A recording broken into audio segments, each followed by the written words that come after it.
इम्तियाज जलील याच्या रॅलीमध्ये छत्रपती संभाजी महाराजांचा अपमान करण्यात आला।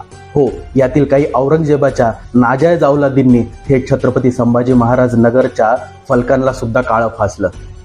पण ह्यावर प्रभू श्री रामचंद्रांचा अपमान करणारी संघटना आणि इतरांच्या धर्मग्रंथाचा उदो उदो करणारी संघटना मूग गिळून गप्प आहे।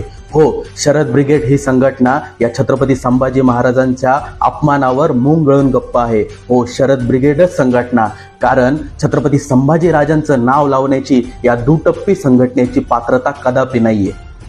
आणि जर पात्रता असेल तर छत्रपती संभाजी राजांच्या एवढ्या मोठ्या अपमानावर तुमची संघटना गप्प का? याआधी हडपसरमध्ये जेव्हा एका जिहाद्याने छत्रपती शिवाजी महाराजांच्या मूर्तीची विटंबना केली तेव्हा तुमची संघटना कुठे गेली होती?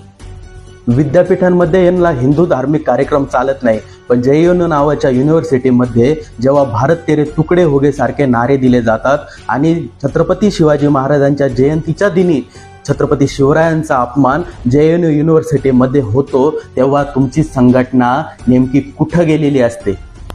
बरं, तेही जाऊ द्या हो, या देशामध्ये छत्रपती संभाजी महाराजांना धर्मवीर बोललेलं यांना चालत नाही, पण या देशामध्ये जिहाद्यांकडून औरंग्याला रेहमतुल्ला, आलमगीर, जिंदा पीर बोलल्या जातं तेव्हा यांची संघटना मात्र मताच्या भिकेसाठी लाचारीने गपगार बसलेली असते।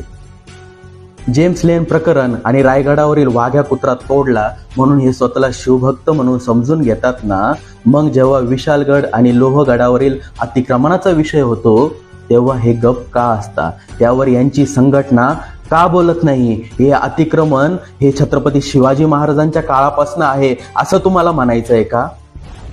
बरं, अफजल खानाच्या कबरीभोवती जेव्हा 32 खोल्या बांधल्या जातात, तिथं बॉम्बस्फोटाचे कट रचल्या जातात, तिथे अफजल खानाच्या कबरीला मोगऱ्याचे हार चढवल्या जातात, तेव्हा तुमची संघटना का गप असते? आणि ते तोडण्याचा तुमच्या बुडात दम होता का?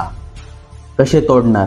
तुमच्या हक्काचे मतं तुमच्यापासून दुरावल्या जातील। तुम्ही हिरवा गुलाल कसा उधळणार मग?